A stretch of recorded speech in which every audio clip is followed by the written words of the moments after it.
I want to shed light on a disease that 37 million people in the U.S. suffer from, and that's diabetes. According to the CDC, diabetes affects the way that your body turns food into energy. When you eat something, your body breaks down the food into sugar or glucose and releases it back into your bloodstream. When this happens, it lets your body know that the pancreas needs to get to work and release insulin back into your bloodstream. As you can see here, here's the 37 million people in the US that have it, and that's 1 in every 10 people in the US. Also, here's what I just explained about how when your body turns the food into glucose, it releases it back into your bloodstream, and when it does that, the pancreas releases the insulin into your bloodstream to help control your blood sugar levels. There are 2 types of diabetes, type 1 and type 2. With type 1 diabetes, your body does not make any insulin or makes very little. So those that have type 1 diabetes, they have to give themselves units of insulin every day to survive, really. My mother actually has type 1 diabetes, and she's had it since she was 10 years old. And she has what's called an insulin pump, and she has a sensor that can be attached either to her arm, to her stomach, or even her thigh. And what the sensor does is it has insulin in it, so it's connected to her pump, which is also connected to her cell phone, so she is always alerted when her blood sugar is too high or too low, and when she needs to give herself insulin.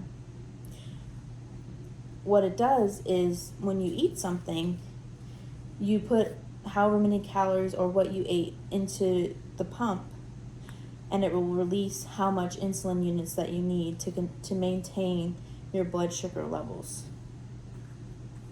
And if you see here, this is what the insulin vials look like.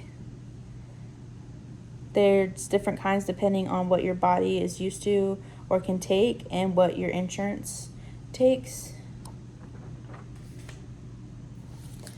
Type 1 diabetes was also referred as juvenile diabetes, and that's because it was developed in children, teens, and young adults, but it can be developed at any age. With type 2 diabetes, your body makes too much insulin. So what happens is your body is trying to get your cells to respond to the insulin, so it makes more and more, but it can't keep up. And your blood sugar continues to rise, which leads to type 2 diabetes. First pre-diabetes, then type 2 diabetes. And actually, type 1 diabetes is less common than type 2 diabetes, so only 5 to 10% of people with diabetes have type 1. There are many symptoms of diabetes, but they depend on how high your blood sugar is.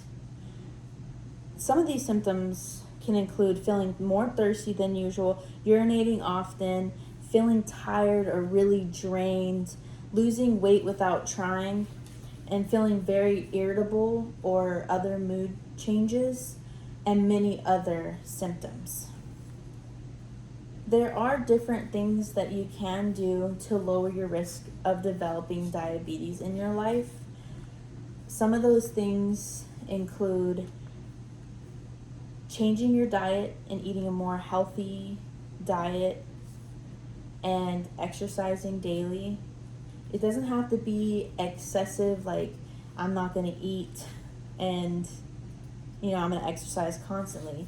You can literally just switch out some of your less healthy options that you eat for more healthy options, and you can just simply walk every day, just that to keep your body moving and to eat a healthier diet will help you lower your risk.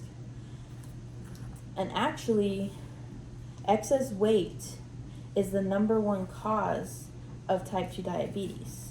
And being obese makes you 20 to 40 more times likely to develop diabetes than someone with a healthy weight. Also, not smoking and having a lower alcohol consumption can really lower your risk of developing diabetes. Thank you.